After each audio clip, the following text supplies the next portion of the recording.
नमस्कार, आप देख रहे हैं वॉच न्यूज और मैं हूं आपके साथ निर्भय किशोर। बिहार में चुनाव से पहले रोजगार और नौकरियों का जो दावा है, चाहे सत्ता पक्ष के द्वारा हो या विपक्ष के द्वारा हो, अब ये अपने सातवें आसमान पर है।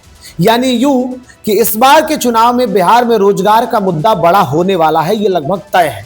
क्योंकि जहां एक तरफ सरकार के द्वारा कल हुई कैबिनेट बैठक में यह कहा गया कि अगले 5 साल में 1 करोड़ नौकरियां देंगे, नौकरी और रोजगार देंगे। दूसरी तरफ पिछले कुछ महीनों में सरकार ने नौकरी के नाम पर, रोजगार के नाम पर बहुत सौगातें दी हैं। लाखों नौकरियों का सृजन किया गया है। अब विपक्षी पार्टियों ने भी इस मुहिम को और मजबूत करने की तैयारी शुरू कर दी है।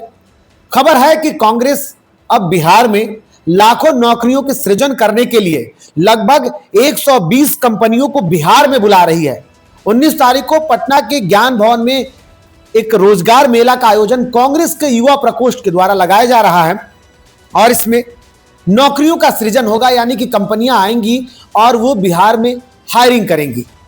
सवाल यह है कि जिस तरीके से बिहार में रोजगार के मुद्दे पर लगातार चर्चा हो रहा है, ऐसे में अब कांग्रेस ने जो बातें कही है, क्या कुछ कहा है, पहले आपको एक ट्वीट दिखाते हैं। दरअसल ये ट्वीट है बिहार के प्रदेश कांग्रेस अध्यक्ष राजेश कुमार का और उनके ट्विटर हैंडल पे कुछ पोस्ट है जो मैं आपको दिखा रहा हूं। एक बार जरा दिखाइए प्रिंस। जिस तरीके से राजेश राम ने आज पोस्ट किया है, इस पोस्ट में उन्होंने लिखा है कि कांग्रेस का संकल्प युवाओं को सम्मानजनक रोजगार।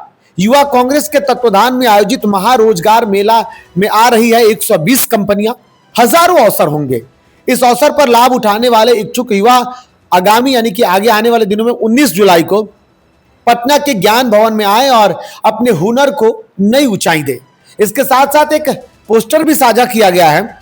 इन तस्वीरों में आप देख सकते हैं महारोजगार मेला 19 जुलाई 2025 ज्ञान भवन पटना।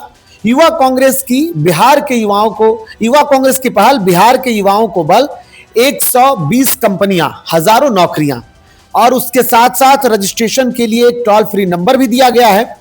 ये देख रहे होंगे ये पोस्ट, और इस पोस्ट के बाद अब कई बातें होने लगी है कि बिहार में आखिर रोजगार सृजन जिस तरीके से सत्ता पक्ष और विपक्ष के द्वारा किया जा रहा है, कहीं ना कहीं बिहार में जो युवा हैं, जो रोजगार की मांग कर रहे हैं, जो नौकरी की मांग कर रहे हैं, सभी दलों के द्वारा सत्ता पक्ष में इस बार मजबूती से दावेदारी तो की है कि हम रोजगार सृजन कर रहे हैं, लेकिन इसके अलावा जो विपक्षी पार्टियां हैं सत्ता पक्ष के अगेंस्ट में जो चुनाव लड़ने वाली हैं, चाहे वो कांग्रेस की बात की जाए, आरजेडी की बात की जाए या प्रशांत किशोर की बात की जाए, वो भी लगातार ये दावे करते रहे हैं। वो तो उनका तो इतना तक कहना है कि बिहार में इस बार छठ के बाद 10 से 15 हजार रुपए की नौकरी के लिए किसी को भी बाहर नहीं जाना पड़ेगा। तो जाहिर सी बात है कि इस बार का चुनाव रोजगार और नौकरियों के नाम पर होगा।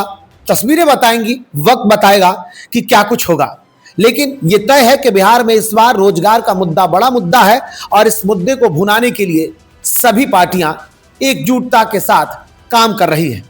फिलहाल इतना ही। नमस्कार।